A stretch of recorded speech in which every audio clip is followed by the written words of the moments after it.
Kemudian juga mujizat Allah terjadi pada riwayat kita ini adalah bagaimana anak bayi bisa bicara di buaian. Jadi bukan mustahil itu terjadi. Kuasa Allah. Sebagaimana juga kita tahu dalam surah Maryam, bagaimana Isa alaihissalam bicara pada saat lagi dalam buaian. Kisah juga bayi Juraij yang berbicara pada saat buaian ini sudah kita pernah sebutkan hadisnya itu. Bayi Juraij itu. Juraij itu seorang yang saleh dari Bani Israel. Yang ibunya bilang, waktu dia lagi sholat, ibunya panggil, hai Juraij, Juraij nggak batalin sholatnya.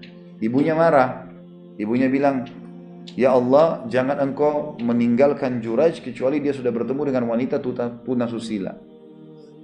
Begitu dua ibunya.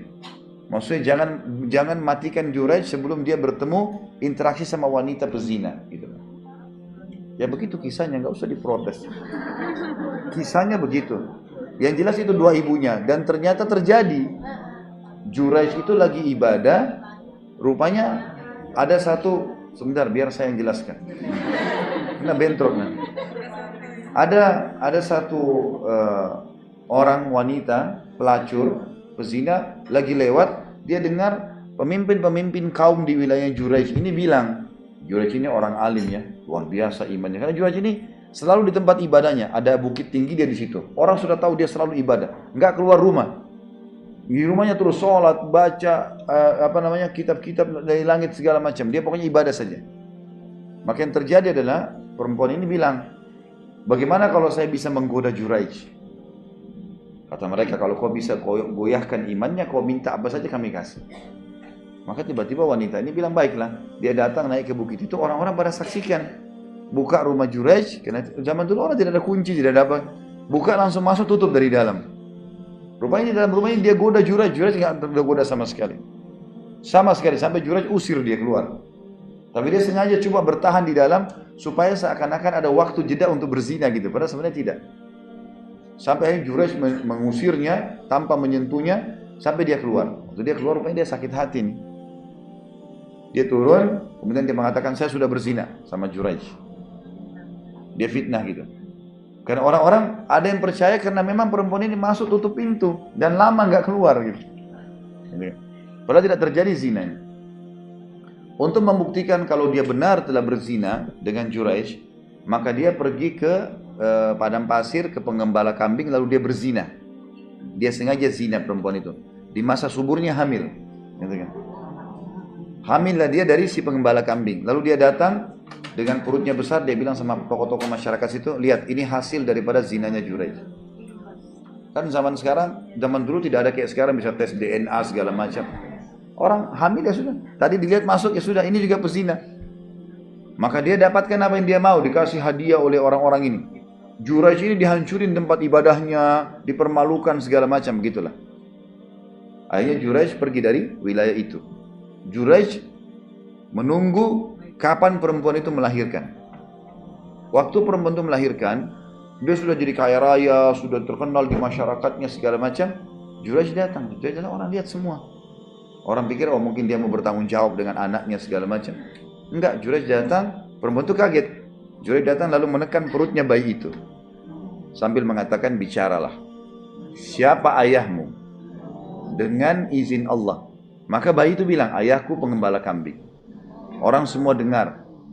Maka akhirnya kebongkar kedoknya perempuan zina tadi. Dan akhirnya Juraij diminta maaf oleh masyarakat, dibangun kembali tempat ibadahnya dan seterusnya. Ini salah satu bayi yang bicara di buaian.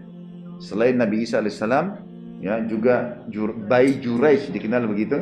Dengan ini, bayi yang bicara sama ibunya ini. Sebenarnya ada hadis lain juga menjelaskan bayi yang keempat itu adalah seorang ibu yang sedang menggendong anaknya dan ibunya ini orang salehah. Ya, maka lewatlah seorang laki-laki yang gagah, kemudian di atas tunggangan kuda, kelihatannya kaya gitu kan, punya kelebihan fisik lewat. Lalu ibu ini mengatakan, ya Allah jadikan anakku seperti orang ini. Maka bayinya nyaut, ya Allah jangan engkau jadikan aku seperti orang itu. Ya begitu riwayatnya. Ya begitu riwayatnya, bayi ini bicara. Justru karena kesolehan ibunya, Allah selamatkan dia. Dan ini pelajaran juga, kalau misalnya ada orang mendoakan kita buruk, kita minta sama Allah berdoa agar dibatalkan doa buruk itu.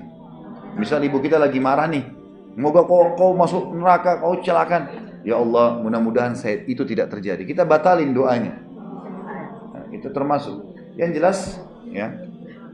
Pada saat itu lewat lagi seseorang yang pakaiannya biasa, jalan kaki, gitu kan? Lalu ibu itu bilang, ya Allah jangan jadikan anakku seperti orang ini. Anaknya mengatakan, ya Allah jadikan aku seperti orang itu. Ternyata orang itu adalah ahli ibadah yang sedang lewat. Itu juga ada riwayat yang menjelaskan. Yang jelas, tidak ada yang mustahil bagi Allah subhanahu wa ta'ala. Semua yang mustahil bagi kita tidak mustahil bagi sang pencipta Allah. Termasuk Isa alaihissalam bicara di buayan, termasuk dia lahir tanpa seorang ayah. Enggak ada setetes sperma pun masuk di rahim Maryam. Makanya dikatakan wanita suci. Maryam itu kerjanya di mihrab, di kamarnya, di mihrabnya, nggak keluar-keluar sama sekali. Sama sekali nggak pernah keluar, nggak pernah interaksi sama laki-laki. Sampai akhirnya didatangi Jibril alaihissalam itu. Makanya masyarakatnya heran untuk dia keluar dalam kondisi perutnya hamil. Mereka nanya kan, dari mana kok bisa? Apalagi pada saat sudah melahirkan. Ibu-ibu bisa baca dalam surah Maryam panjang lebar masalah itu di ayat-ayat awalnya tentunya. Dari ayat 11 sampai ayat 20 sekian. Maka diceritakan bagaimana waktu Maryam menggendongnya, mereka tanya, dari mana kau buat ini, hai Maryam? Ayahmu bukan laki-laki jahat, ibumu bukan pezina. Maka dalam Al-Quran dikatakan dia tunjuk bayi. Mereka bilang, bagaimana kami bisa bicara dengan bayi yang masih dalam buayan? Maka Nabi Isa berbicara, saya adalah hamba Allah dan utusannya, dan diberikan kepadaku Alkitab, dan aku disuruh untuk berbakti kepada orang tuaku, ibuku, gitu kan? Dan memerintahkan aku untuk sholat, untuk zakat, selama aku hidup, gitu kan? Maka Allah pun menutup ayat-ayat itu sambil mengatakan, itulah Isa yang mereka berselisih dalam masalah kisahnya. Sebenarnya Allah tidak akan mungkin pernah mengambil anak, gitu. Dan Allah kalau ingin sesuatu maka dia cuma mengatakan jadi, maka jadilah. Seperti itulah.